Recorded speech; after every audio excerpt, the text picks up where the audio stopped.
I read 5 books called All I Want for Christmas, and here's what I thought about them.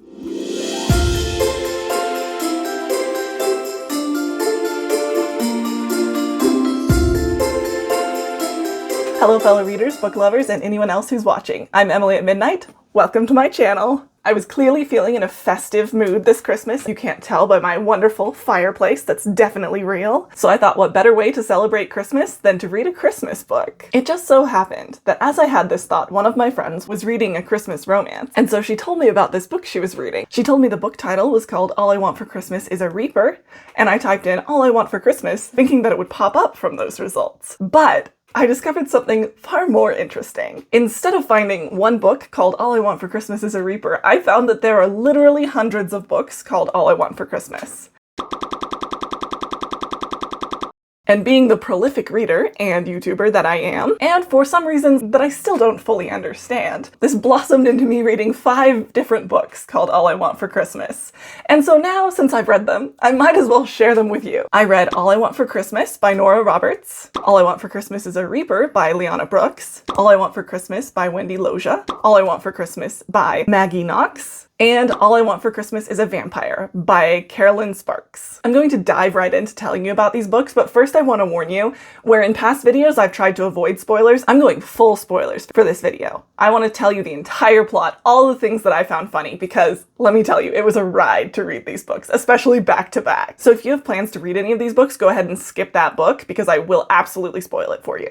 I really can't express to you how much fun I had reading the books for this video, and how much fun I had scripting it. I really hope that you enjoy this video as much as I've enjoyed making it. Alright, time to dive right in with All I Want for Christmas by Nora Roberts. This first one, it's a classic. It's exactly what I expected out of the title. It's a Christmas romance, a Christmas novella written by prolific romance author Nora Roberts. The premise goes like this. Twin 7-year-old brothers, Zeke and Zach, make a Christmas wish for a mom because they're afraid that their single father won't have time to help them with homework now that they're starting 1st grade. Now, they make this wish in September as school is about to start, so take note that this Christmas wish happens in September and the course of the story goes from September till Christmas. At the same time that they make this wish, Nell moves to the same small town after her previous job in New York City was dissolved. At her new job in the small town, she is a music teacher and an after-school choir director. And as it turns out, Zeke and Zach end up going to her after-school choir, despite being 7 years old. They're not in the choir, but their older cousin, Kim, who's in high school, signed up for choir and ends up bringing them along with her since she watches them after school most days. On the very first day of choir practice,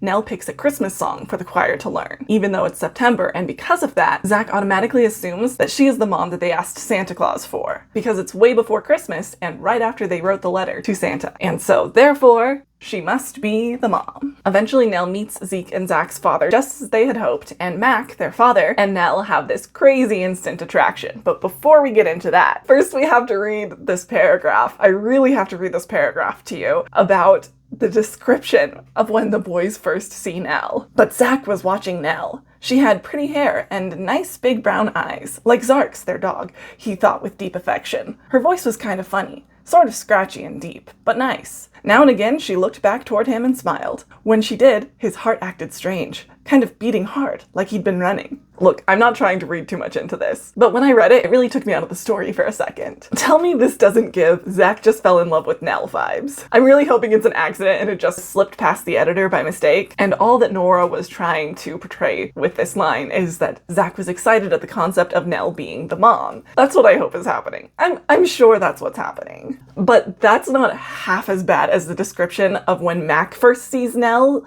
when he goes to pick the kids up from choir. This is what he's thinking when he first sees her. Charmed, he stood at the back and looked out on the singers. One of the students played the piano. A pretty little thing, Mac mused, who looked up now and then, gesturing, as if to urge her classmates to give more. He wondered where the music teacher was. So the joke here is that she's small and looks young, and he assumes that she's a student.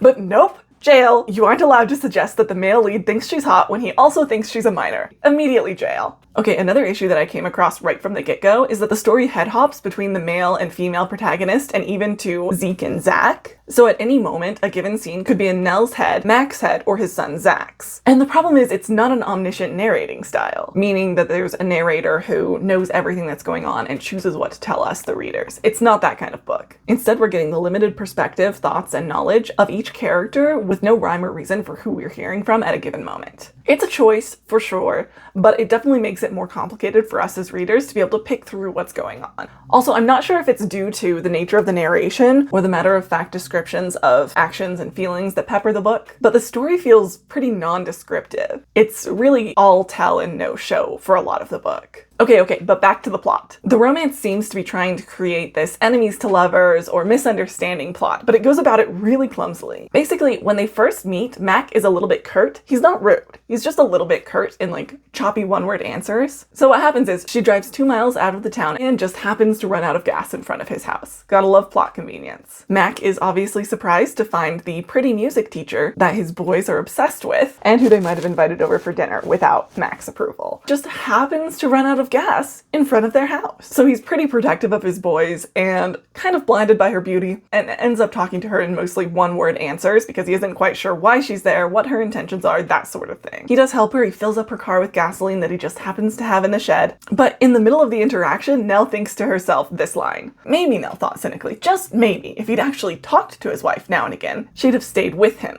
Like, girl, that's not just being cynical. That's being straight up rude, whether it's in your own head or said out loud. There hasn't been much for him to even talk to her about, besides the fact that she showed up at his house unannounced and uninvited, only to inconvenience him. And he just happens to be a little bit shy. I just was really taken aback by how rude her mental dialogue is to him. Well, anyways, we do find out that he is just being shy, but he's also crazy attracted to her with that insta-love vibe. But he doesn't want to date her because women are trouble, which I just hate. Why do women write men like this? I don't care what your last partner did to you. That was clearly about the partner and not the gender that they have, right? Why don't we write the characters that the audience are supposed to root for saying things like dating is trouble, rather than being misogynistic and saying women are trouble? That's not the only sexist thing that Nora has Mac think or say. There's also this paragraph that literally comes completely out of the blue. That was a woman for you, he decided. They didn't have to worry about making the right moves, saying the right thing. They just had to be, he thought. That was enough to drive a man crazy. I'm pretty sure this line comes after he's like stressed about what to wear on a date or something. It's really stupid. But despite his misgivings about her and women in general, they run into each other again and the magnetism between them is so strong that they end up making out. And it was better than any kiss she'd ever had. But, after he kisses her, which mind you happened in October, this happens. For a moment, she would have sworn the air rang with the distant music of sleigh bells. What? This book tries so hard to pull Christmas in, but like who, in October, would hear bells and think of sleigh bells? And where are they coming from? Is this book about Santa?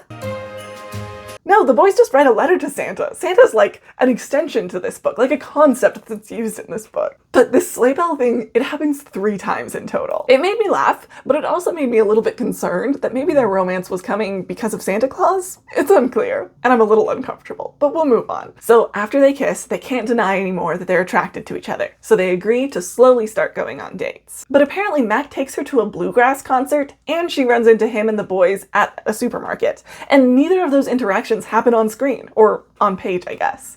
It's so annoying. Dates, cute and awkward run-ins, they don't get any page time? Why am I reading this? It just made me mad. Eventually, their relationship gets to the point that he's over at her house and starts talking about his past. He tells her about how his ex-wife sabotaged her birth control and ended up baby-trapping him into marrying her, even though he already wanted to marry her. And it was all because they both worked for his dad's company, and she wanted to get close to the boss? Or have good standing in the company? It's really unclear, but that's not what I have a problem with. Literally the moment after he tells her that he got baby-trapped, and that's why he has trust issues, and how he ended up as a single parent because his ex-wife decided that she didn't actually want kids, Mac and Nell decide to have sex. And there was no discussion about using condoms or if she was on the pill or anything. Literally moments after the conversation where he mentioned that his ex-wife sabotaged her birth control and manipulated him into a marriage. I get that this is an older book. It was originally published in 1994, so I know it was a little bit more taboo to talk about birth control, condoms, that sort of thing in romance books. But it was still really alarming as a reader to learn all of that background and then literally moments later have neither of them be concerned about protection at all. But brushing past that massive issue, we'll move on to, as they get closer, Mac finally opens up and decides that he's going to let her into his and his kids' family life. Originally, he's kept her very much at arm's length. And so after the big Christmas concert and Nell's massive success as the choir director, he invites her over for dinner. Obviously, she's overjoyed. She's never been to his house before. He tries to kind of keep his personal life and his family life separate. And in swoops the big misunderstanding trope. Someone in the town comes up to Mac and tells him that Nell's been offered her old job back in New York. And I don't remember if he makes the assumption or if that person implies that Nell decided to take it back or not. But at any rate, that's what Mac walks away from the conversation thinking. She's going back to New York. She's leaving him. So he freaks out thinking that he's just invited her over for dinner and now she's going to break his kids' hearts and his own by leaving. So he pulls the plug first by breaking up with her the second she enters his home. And then we skip to Christmas Eve. Nell is heartbroken and has no plans for Christmas Eve, but she decides she can't take it anymore, so at 5:30 p.m. on Christmas Eve, she starts packing a bag, deciding she's taking a trip in whatever direction she ends up. But then, there's a knock on her door. Mac has come to his senses. He loves her too much, and he's going to beg her to take him back. They end up talking, and she explains that she turned down the New York job. She likes this new town, and she's staying here. They then discuss how they haven't actually properly dated yet, and so they talk about giving it a try. Mac basically begs her to give him a chance to try again, and to prove that he can be a good boyfriend. And at the end of that conversation, what do you think he pulls out of his pocket? Just take a wild guess. It's a ring. It's a ring. So let's get this straight. He drops by on Christmas Eve to beg her for a chance to try to make it up to her. Then he proposes, and she says yes.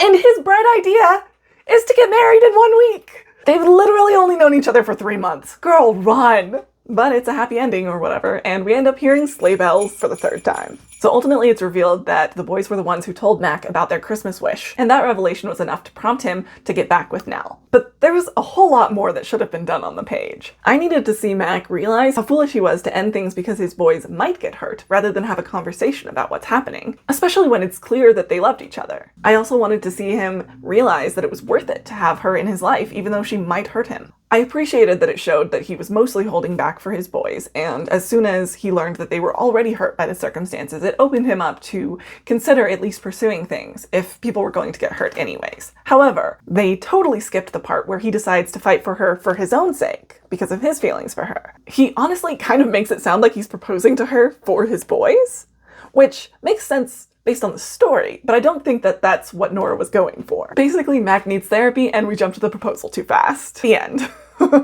All right, next book. I'm really excited for this one too. I'm excited for all of them. I don't know if you can tell. It was such a whirlwind. I really couldn't have picked 5 more chaotic books to read for this.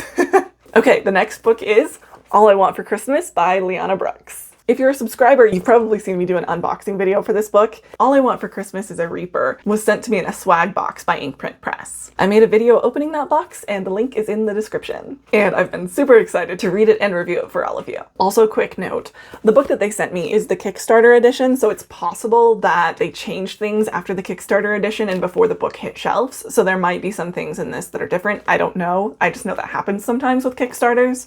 So if I have any of the facts wrong, it might be because of that. Okay, before we get into the story, I have to tell you the chaos that was reading the first page for me. So this book has footnotes, which is unusual for a romance book, but they're super fun. Liana uses them as a way to integrate little quips into the story, kind of like an aside in a play. But there are 2 very important facts that you need to know before getting to the first footnote that I did not know. 1, the main character's name is Mary. And 2, the whole book is narrated by Mary. I'm just gonna read you the first paragraph and then this first footnote, and then I'm gonna tell you what was going on in my head when I read it. 3 o'clock on a Thursday afternoon in April, and I had an unplanned 3-day weekend. In Chicago, my favorite city in the world. There were thunderheads gathering over Lake Michigan and the smell of rain in the air. But, for now, downtown was a delightful playground of rushing cars, stressed commuters, and the bitter tears of lives I'd ruined with a pink slip. Now here's the footnote. Technically, this is a lie. Dulcie Waterhouse ruined her own life by embezzling from her firm and taking too many long lunch breaks buying macaroons across town. The only tears were the tears of joy in her coworkers' eyes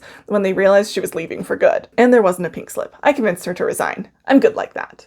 Okay, so right at the beginning, we find out that the point of view character suddenly finds herself with a 3-day weekend. And then we get the explanation that someone named Dulcie had lost her job. Now, Dulce is the only name we've heard so far in the book, and our POV character suddenly has a 3-day weekend. I'm sure you can see where my brain went. Wrongfully, I assumed the I, speaking in the footnote, was not the same I as the chapter POV character, and I thought our leading lady was Dulce. As it turns out, the 3-day weekend has nothing to do with being fired, because our leading lady is not Dulce. It's Mary, who got Dulce fired. I thought it took me 4 pages to figure that out. Anyway, that's a silly mistake that I made, probably because I just read A Man Called Ove, that literally starts with Ove complaining that he doesn't have work on a Tuesday because he was just laid off. So my mind made the wrong connection.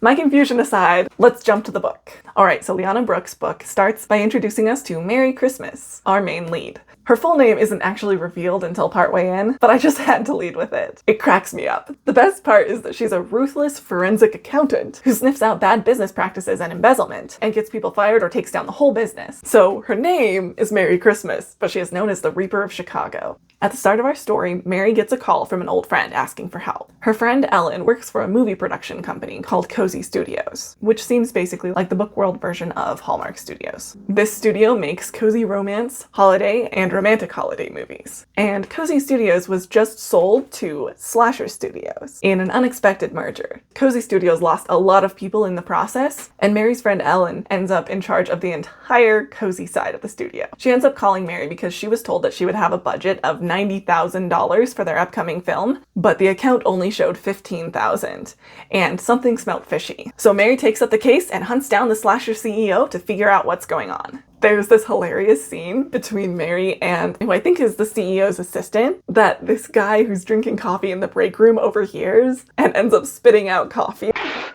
And it turns out that that guy is the CEO, named Seth. It's just hilarious. It's such a funny scene. You really have to read it. As expected, Mary and Seth have instant chemistry, but it's actually done in a way that I liked. Mary acknowledges how physically attracted she is to him, and later how funny and kind, etc. that he is, and is constantly, very consciously trying not to fall in love. But they flirt like all the time, and Seth is genuinely a swoon-worthy protagonist. He's sexy and so flirty, and the chemistry is so fun to read. Throughout the book, Seth is such a caring guy in a super non-intrusive way. In fact, he doesn't even offer her a ride home from the gym in the rain when they accidentally run into each other, and it's clear that she doesn't really want to run into anyone at that moment. He reads her signs, and he doesn't make it weird, and I love it. He's clearly also wary of his attraction to her, so when he finally does offer to help her, after her apartment gets broken into and she needs a place to stay, it's even cuter that he finally has offered to help her, and bonus points for not making a move on her that entire time, because she's basically homeless, and it's definitely not a perfect situation for consent. We love a consent king. I can't believe I'm actually cheering when a guy waits for consent.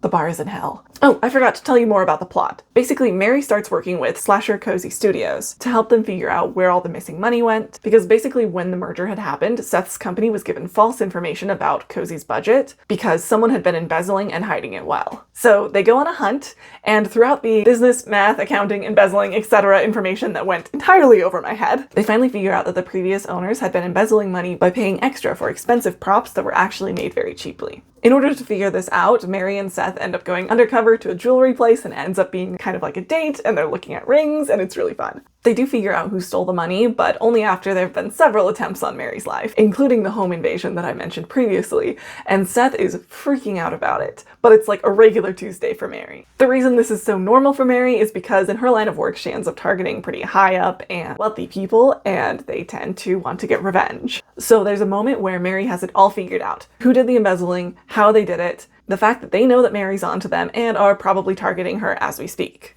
And she realizes right then that she left her car at the studio, and so if they're targeting her, they will likely start looking there. Freaking out, she takes a taxi heading back to the studio and calls Seth to see if he's at the studio or anyone else, and he doesn't answer at all. When she gets there, she catches the last person leaving for the day, and they tell her that Seth is still inside the warehouse setting up some of the props. It occurs to her in that moment that the person who did the embezzling is someone who saw them together on that fake date, and so if they find Seth and not her, they might consider it just as good and off him instead. Mary calls the police, runs into the warehouse with her pepper spray ready, trying to save Seth. She hears Seth scream, so she runs to where he is, but gets stuck behind this like plexiglass wall, and she sees the bad guy there choking out Seth before her eyes. Then she sees Seth reach around and grab the guy, and the guy starts to visibly age decades until he lets go of Seth and staggers away and falls over. Seth then looks up and sees Mary and knows that she saw him do whatever it was that he did, Grim Reaper powers, and panics, mostly internally. Mary is obviously shocked by this turn of events, but here's the police she called finally coming and tries to get a handle on the situation. She and Seth tie up the bad guy and tell the police what happened. Well, not what happened, but a version of what happened that doesn't include Seth using magical powers.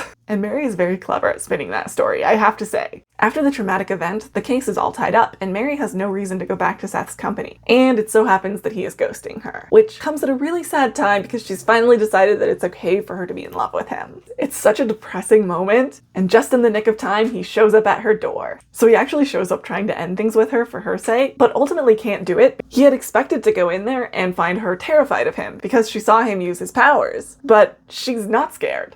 She faces death threats every day, and so someone kind who has powers that could potentially hurt her, but isn't going to use them to hurt her, is absolutely not frightening to her at all. And they end up getting together instead, and it's cute, and I'm happy. But that scene was a little frustrating to me with just how very closed door it was, because there also wasn't that much blocking to tell me if they're kissing, etc. For example, at one point it says he moved in for a kiss, and then there's some dialogue, and then he moved in for another kiss. And I was like, oh, he didn't just move in for a kiss, he kissed her. I missed that part. I didn't hear any thoughts about their lips touching or butterflies or anything. I also basically just decided that they did the do because the scene went from hinting at them having sex to a deep conversation where she felt the weight of him against her. So they probably weren't standing next to each other anymore and had moved the bed and were probably post-sex. Not everything has to be super visual or explicit, though I do really like open-door romances. But I just needed a little bit more scene blocking. So after they get together, we skip to basically an epilogue where they both propose to each other, and it's super cute. Also, I think Liana deserves an award because she officially used the cliche, "I can't wait to steal his last name," in a way that I actually like.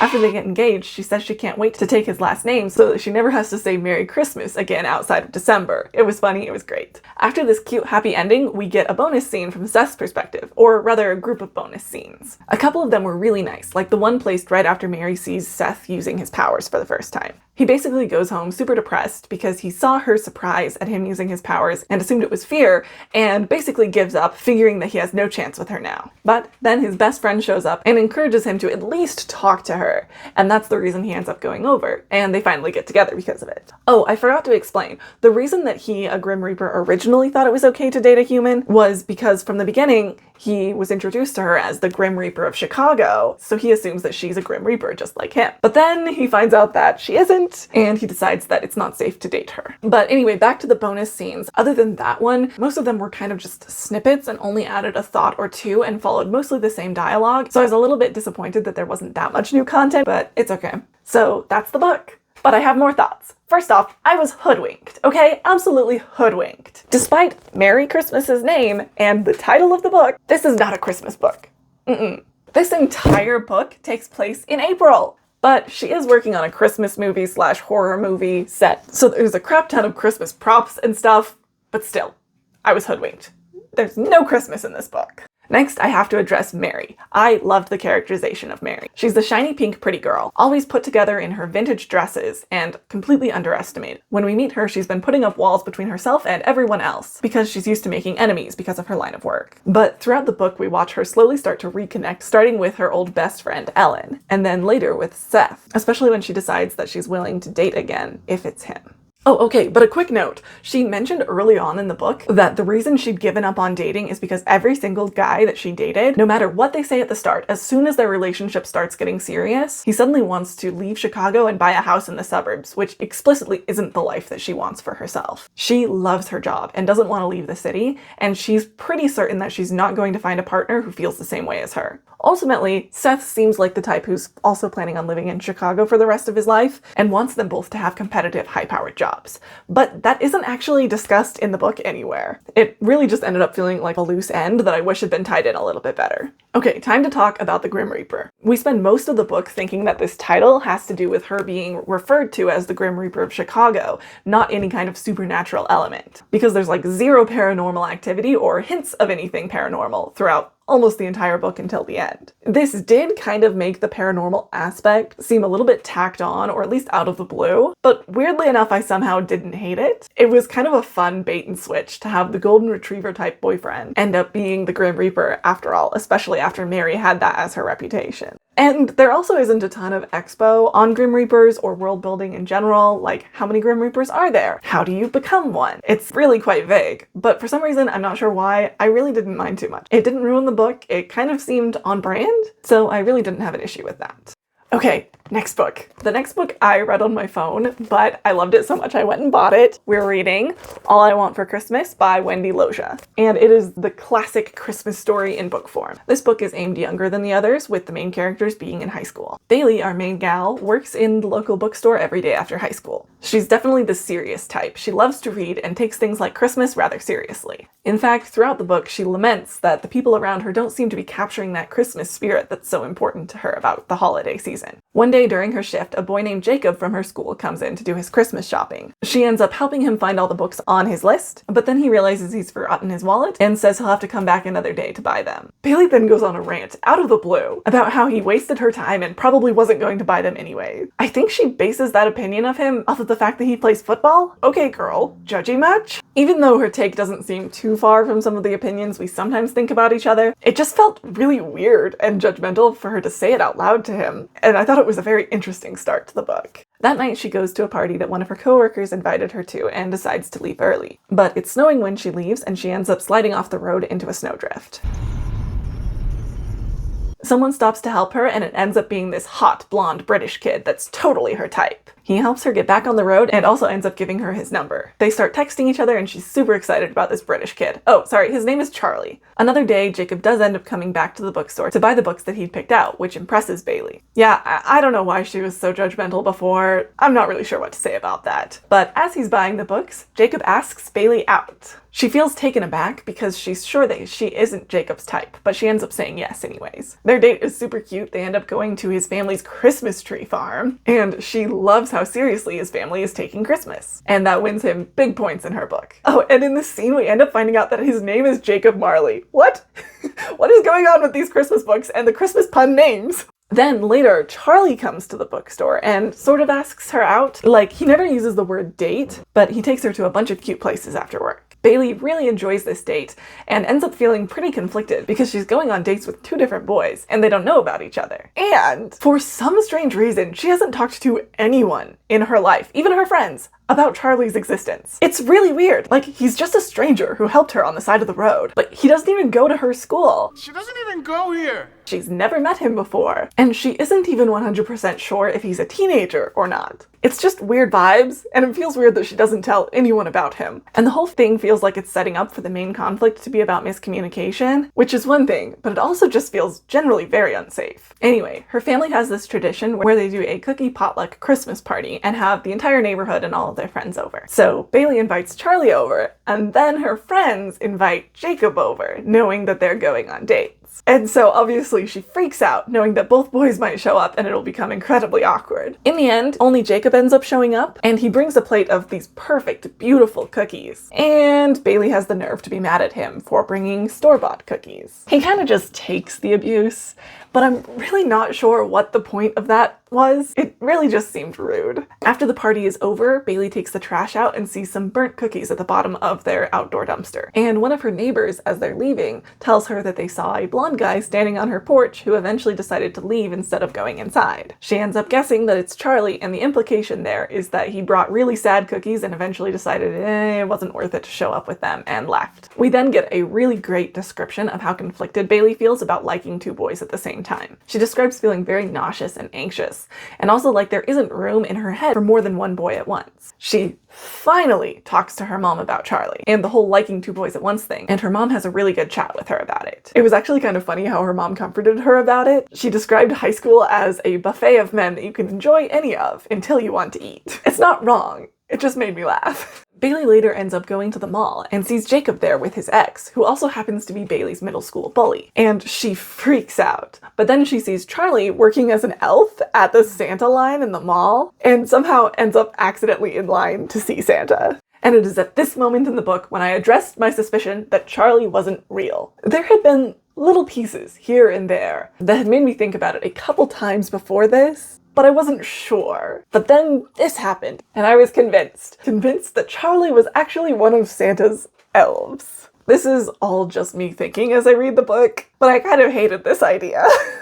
Anyway, she ends up sitting on Santa's lap and telling him that all she wants for Christmas is to feel the Christmas spirit. After this, she ends up going with Charlie to an old folks' home, and everyone there knows him, which then gets my mind reeling, because Charlie is probably real if everyone knows him, right? And while they're there, she grabs a whole bunch of tags off of the giving tree to buy gifts for people in need. But then she procrastinates buying them until the very last minute. She ends up calling Jacob to go last minute gift shopping with her, and he's a couple hours late, which makes her very mad and stressed. They do luckily get the gifts back to the old folks' home in time, but she takes all of her anger and stress out on Jacob. But right around here, she decides that she likes Jacob and needs to end things with Charlie. She ends up asking Charlie to meet her at work when she's on break, and they say they both have things to tell each other. Charlie actually lets her go first, which surprised me because I thought the scene was set up for him to say I love you and her to say I want to stop seeing you and have that chaos. But no, she goes first. She ends up telling him that she isn't really sure what their relationship is, but she likes someone else and so she needs to stop seeing Charlie. He is surprisingly relieved and ends up telling her he feels the same way. But why do you think he feels that way, dear viewer? Because he is her guardian angel. Like, he literally describes his role by asking her if she's seen It's a Wonderful Life. But other than the chaos of borrowing another Christmas Stories lore for your main lore, I did think that the guardian angel reveal was a fairly cute scene. And I was kind of glad that he wasn't secretly a Christmas elf. Apparently the whole reason that he's in her life is because if he hadn't helped her after she got into the accident after the party, then Jacob would have come down the road at the same time without seeing her, and they both would have not lived. Charlie was supposed to save her and then leave, but he ended up being interested in Bailey and her life and wanted to stay and get to know her. Also, somehow in this moment, he reveals that the burnt cookies were from Jacob, and he was embarrassed and going to leave, so Charlie gave Jacob his cookies. After this, she makes up with Jacob. It turns out that there was a family emergency that made him late to Christmas shop with her. And in this conversation, he addresses with her that it wasn't fair of Bailey to take out her anger and stress on Jacob about almost missing the gift deadline when she was the one who had waited till the last day to do the shopping. And it's such a great moment of communication. Oh, and they resolved the mall incident too. Basically, Jacob had just ran into his ex and her friend, and Bailey had seen them during like the 2 seconds that they were having a conversation before they split ways. And yeah, there was just really good back and forth communication between both of them. Like, neither of them were perfect. They're high school kids, they're figuring it out, but you can tell that they're both really trying to have good communication and understand each other and have empathy, and it's mirrored so well to us in that moment. In the end, Jacob comes to her house on Christmas Eve and they kiss under the mistletoe, and it's this perfect Christmas magic meets romance story. I thought Jacob and Bailey were super cute and the misunderstandings were handled really well. It was cute, it was fun, it wasn't perfect, and I liked it a lot. Okay, the fourth book is All I Want for Christmas by Maggie Knox. And I didn't love this one as much, which is a bit of a shame because I think it's the most recently published book and it's like on Barnes & Noble's Christmas shelves right now. So it's a bit of a shame that the most relevant one is one of the ones that I liked the least. But that's neither here nor there. This book follows Sadie and Max, who are two wannabe country singing stars in Nashville. Sadie is the classic moved to Nashville, waited tables till she finally got a slot in a singing competition and a chance to make it big. And Max is the son of a famous country star and already well known to the press. But no one takes his singing seriously. They both end up singing in the same competition, and during a duet portion of the competition get paired together. The audience loves their onstage chemistry so much that the studio actually makes them agree to either sing together for the rest of the show as a two-person act or walk out on the show right then. Not really sure why, mostly just plot reasons, I think. But their jaw-dropping chemistry only exists when they sing together on stage. This is mostly because Sadie thinks Max is a stuck-up prick who's already famous and so doesn't really deserve to be there, taking the chance to be famous from her or any of the other budding pop stars. On the other hand, this is probably Max's main opportunity to really get noticed as a singer rather than more of a figure of pop culture as the son of a popular singer. The competition show is set up to be the main plot of the book, but then it skips through scenes and whole months, including some key scenes between our characters that are only mentioned as happening off page. The whole reality show really breezed by and finished in the first third of the book, which made it feel like the book was going really fast because I thought that was the whole plot of the book. And with that, what felt like a third act miscommunication trope happened after the first act and left me feeling really confused about what the rest of the book was going to do. do? The reality show is over, the characters aren't talking to each other, what is the last 2/3 of the book going to be about? And the miscommunication was really stupid. So Sadie's really close with her grandma, and her grandma is dying, but doesn't want to tell Sadie because she doesn't want to ruin Sadie's chance at her big break and make her lose focus during this reality show. And so the night of the final competition, which Max and Sadie win together hands down, her grandma dies, and Sadie is completely blindsided by this information at the after party. And there's been a whole lot of romantic tension and kissing between Max and Sadie leading up to this that really gets glossed over. But despite this newfound closeness, Sadie opts to not tell Max about her grandma and just walks away. But then her creepy producer corners her and she cries to him about it. Max sees this and assumes that she's sleeping with the producer. Sadie then flies home for the funeral, and Max flies to Canada to hole up in his family's cabin for literally 12 months and be depressed, Bella Swan style.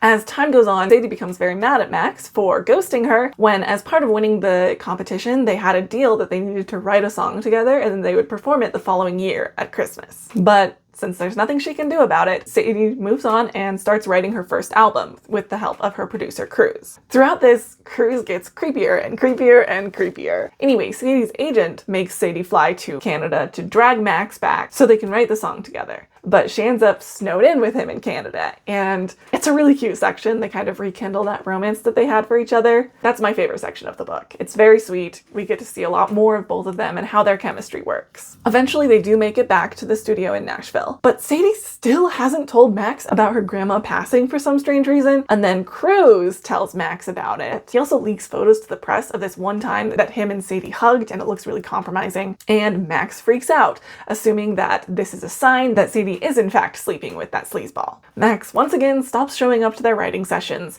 and Sadie comes like this close to having to perform a stupid song that Cruz wrote. Then Cruz tries to force a kiss on Sadie, and she repels him or something and ends up working with her agent to try and expose Cruz for the person that he really is. And it's this really cool moment where the heroine actually fights her own battles. In the end, she and Max do make up and realize that even though they didn't write a song together, the songs they both wrote separately fit together perfectly. And they perform, and it's perfect. It's a fun story, but the pacing was really odd to me, and it just wasn't that compelling. The constant miscommunication really drove me crazy, but then I realized they never really officially started dating or were vulnerable with each other at all until the very end, and so that made all the miscommunications make a little bit more sense. But their actual romance was cute. It was sweet, it was fun, it wasn't overly cringy. Although, there were like a billion phrases that did make me cringe. I'm convinced it's just the author trying really hard to write Southernisms because they're so cringy and they're used so many times throughout the book. Oh my gosh, I think I was totally right. Maggie Knox is the pen name for a Canadian author duo. They're not Southern. I wrote a bunch of them down, so here's the list that I wrote down. Madder than a stinging hornet. Plum tuckered out. Well, aren't you a gray snowflake on a rainbow cupcake? Cruz is madder than a mule chewing on bumblebees. And you may not always go together like peas and carrots. You can let me know if I'm wrong about any of these and their actual Southern phrases, but I still might not believe you. Okay, I've saved the best for last. Not in that it's the best book, but in that this is a book that I am so very excited to tell you about. This book is All I Want for Christmas is a Vampire by Kerrelyn Sparks. Okay, so this video is already super long and I loved this unhinged dumpster fire far too much to not do it justice. So I'm actually going to do a deep dive of All I Want for Christmas is a Vampire in my next video, which will hopefully come out within the next week. I won't leave you totally hanging though, because that would be super lame, so I'm gonna give you a little teaser. A girl named Tony finds herself working for a group of good vampires after they save her life when she was being attacked by the evil vampires. Why would she take a job from them, you might ask? Because her best friend was attacked by the bad vampires first, and ended up being placed in a mental institution by her evil aunt and uncle because they think she was crazy for raving on about vampires and they want to steal her inheritance. So Tony has set out to prove that vampires are in fact real and to save her friend. But will she hold true to her plan to expose the vampires even after she meets the handsome, kilt-clad Scottish vampire Ian McPhee, who's just looking for his true love? Tune in next time to find out! Thank you so much for watching. If you liked this video, please like it and subscribe to see more of my chaotic bookish content. Also, feel free to follow my Goodreads, Instagram, all of which are Emily at Midnight, and linked in the description below. Have a wonderful day, treat people with respect, and pick up a book.